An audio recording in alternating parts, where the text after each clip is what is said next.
Thank you. Thanks, guys. Hello, everybody.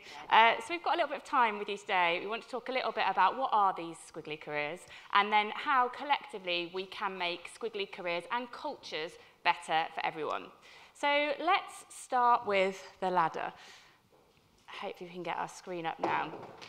So the ladder-like concept for career development has been around for a really long time. It was actually created over 100 years ago, which means that it was designed for a world of work that is very different from the one that we're experiencing today. The ladder assumes that we all start at the bottom and that we're going to work our way up through a series of steps that are predictable and linear, where we're all motivated by the same thing, because ladders are about becoming progressively more senior, and where all of us want to get to exactly the same destination, the top. And it's not bad. If anyone's sat here thinking, well, I do want that, I would quite like to get to the top, thanks, Helen.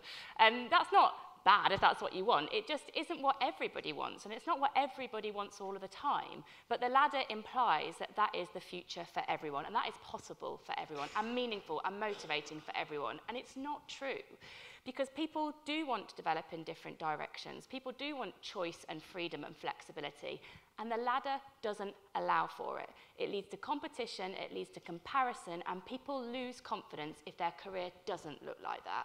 And that is why we are so passionate about this idea of a squiggly career, because we think that squiggly careers are more reflective of our reality. Our world of work is not predictable, it is not linear. It is full of uncertainty, it is full of change and possibility, but we need to help people with that. Also, squiggly careers are more reflective of our individuality. There is no one-size-fits-all version of success in a squiggly career.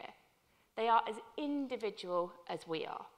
But what we need to help people with is the skills to succeed in squiggly careers, and then we need to create cultures that support them.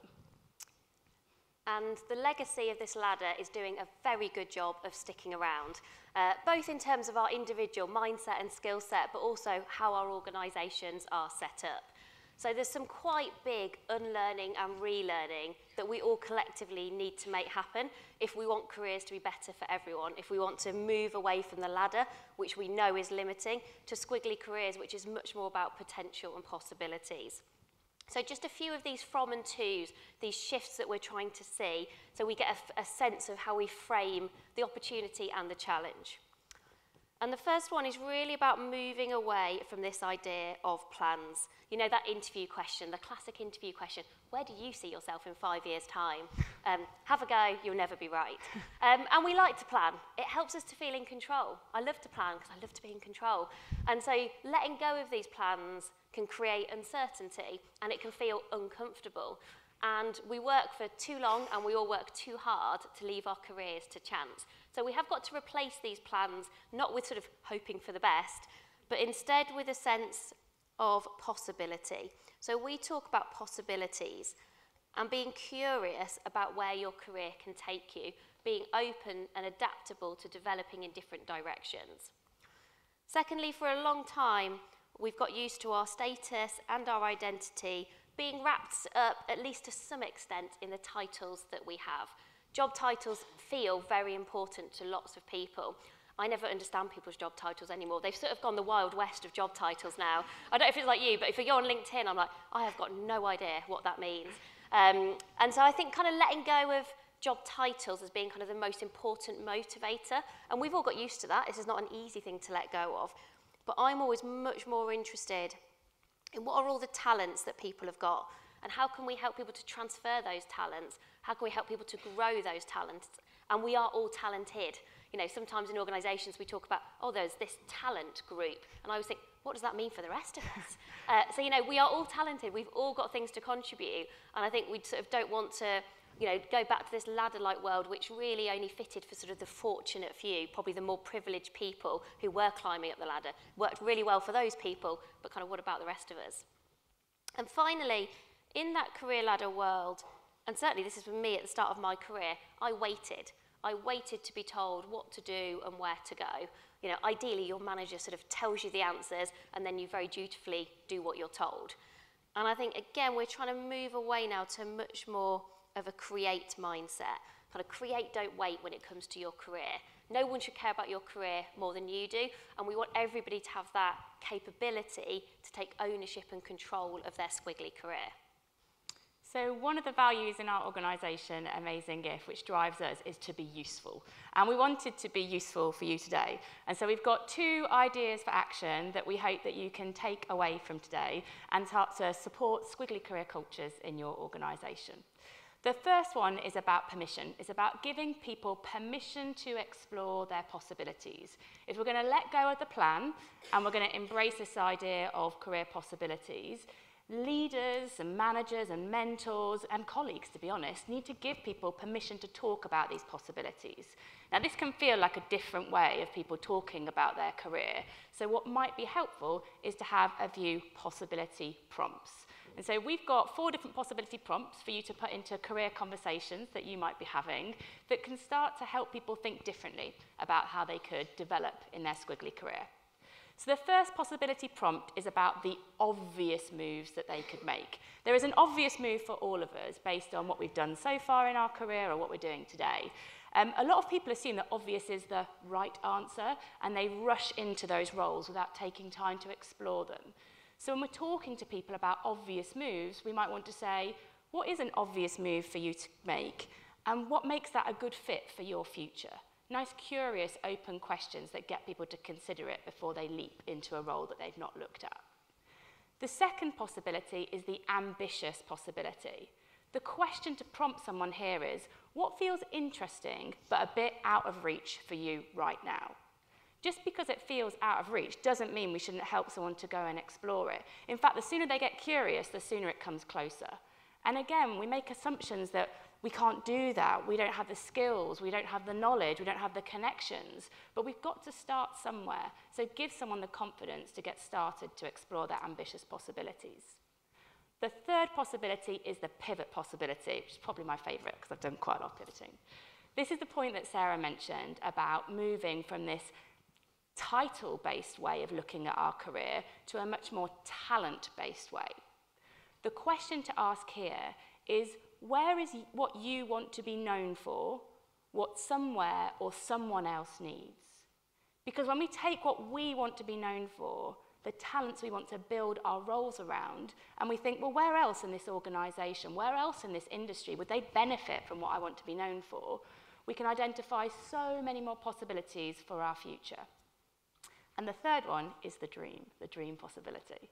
We constrain our careers all the time by how much we need to earn, where we need to live, what the job title needs to be. And the more we constrain it, the fewer possibilities we have. So let's get rid of the constraints for a moment at least and ask people, what would you do if you could do anything? Because dreams are motivating. Sometimes they're a distraction, but people need to understand the reality of those dream roles to find ways that they can connect with them. We started a side project. Our dream role was a side project 10 years ago, and it's become our reality today. But that was because we explored it, we got curious, and we got closer to that possibility for our future.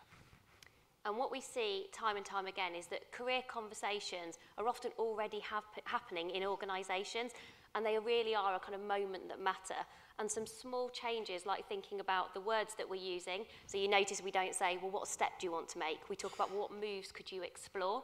So even just the words that we use frame how we see the world. So those small changes to questions, and almost as Susie was talking about earlier today, asking those really brilliant open questions can actually make a really big difference to how someone feels about the opportunities and possibilities they have in your organisation. And to be even more ambitious, so sometimes people think squiggly careers is a bit anti-ambition because we're not talking about climbing the ladder anymore. But if anything, I would argue that in a squiggly career, we want people to be even more ambitious for where their career could take them. It's just that ambition looks and feels different for all of us. And I think if we're going to be ambitious, we need to really think about, well, why do people look to leave right now?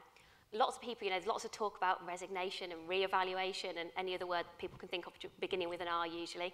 And I think what we see time and time again is, as well as pay, because pay is important, actually not having opportunities to grow and develop in your career is why people look to leave. They feel like, I'm stuck where I am, so I need to go and do something else.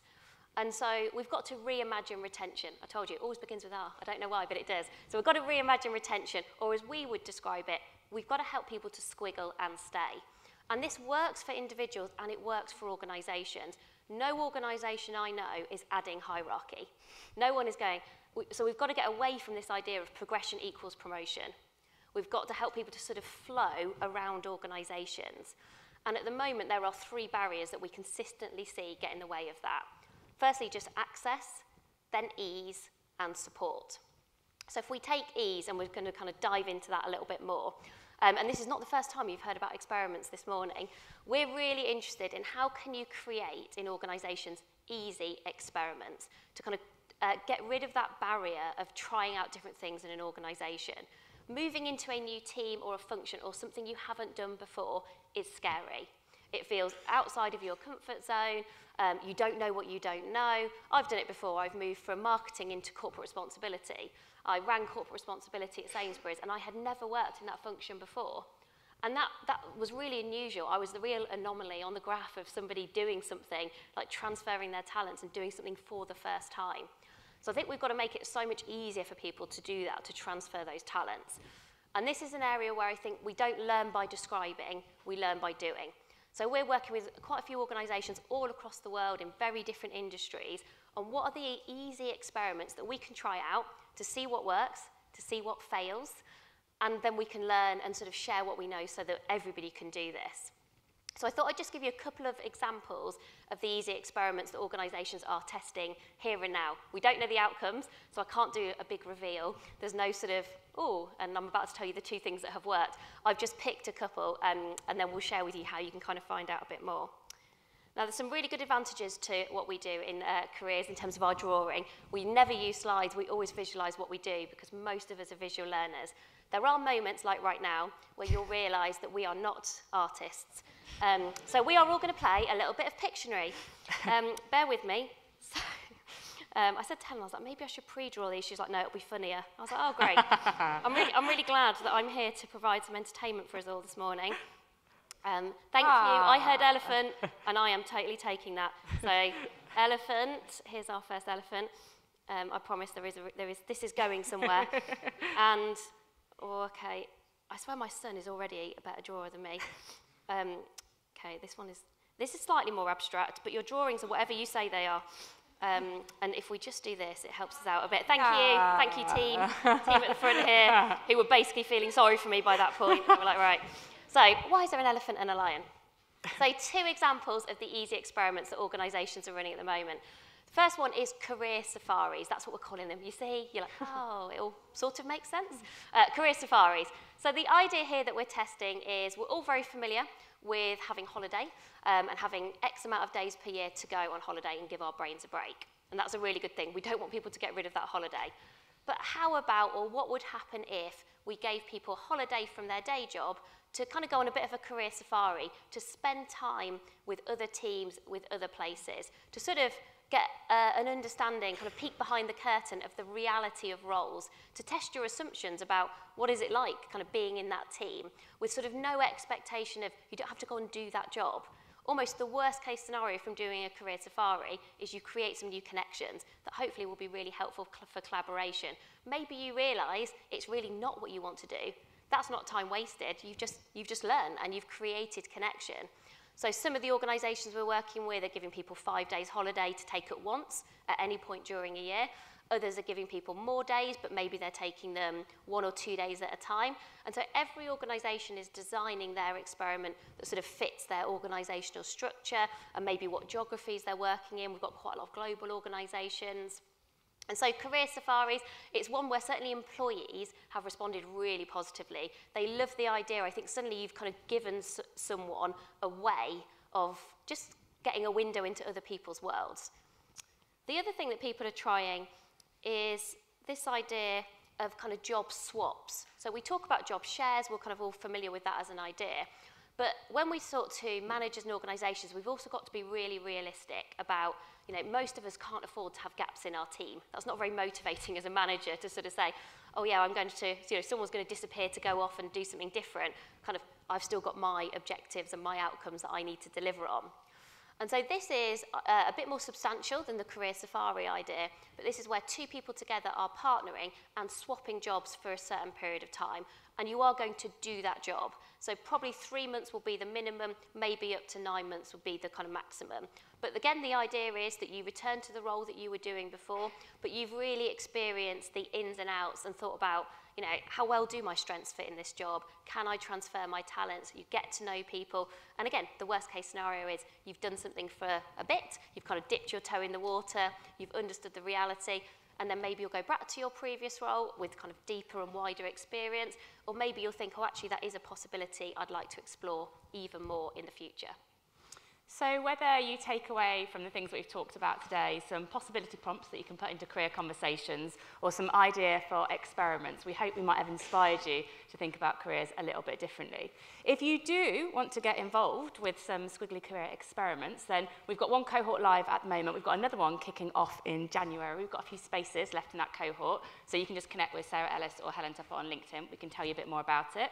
Or if you just want to find out more about the squiggly career experiments that we're doing, we're sharing a newsletter so that everyone can learn from each other, the QR code will take you to a newsletter link, and we'll be sending our first one out shortly with how to design these experiments. It's completely free to get involved. We just want to take these insights and help make work better for everybody. But that was everything we wanted to share with you today. Thank you very much for your time and listening to us. Thank you.